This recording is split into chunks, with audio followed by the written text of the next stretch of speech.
续来看，有一个52岁摇头啊，本地伫台中的放假上款咧卖毒，进前放掠过了后，咪转去伊的老祖厝雾峰，东山再起继续卖毒。台中的县警接到线报，要冲入去毒窟掠人进前，是先来结震撼弹，相关调青囝拍伫个涂骹，乖乖束手就绑。 霹雳小组向厝内弹闪光弹，2声爆炸，闪光甲规间厝拢点倒。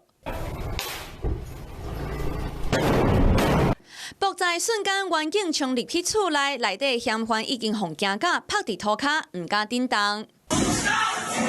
52岁李姓嫌犯看到警察入门，想要走嘛袂赴，伊是摇仔头。员警伫咧伊的房间敲出安非他命含海洛因。这谁的啦？不是我的妹，他谁的没？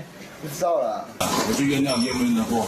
惹不过嘛。对啊。李姓嫌犯捌伫咧台中放假卖毒，放掠了后，转去到雾峰竟然阁继续来卖。认为最危险的地方就是最安全，竟心生歹念，撤回自己位于雾峰区老家，另起炉灶。 以该处作为贩卖毒品的据点。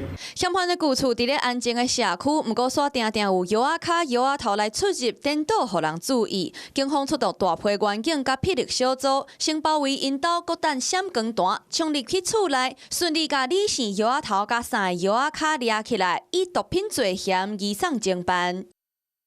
Hello， 我是张新文。想要抢先掌握最及时的新闻资讯吗？赶快订阅、按赞、开启小铃铛，锁定华视新闻 YouTube 频道。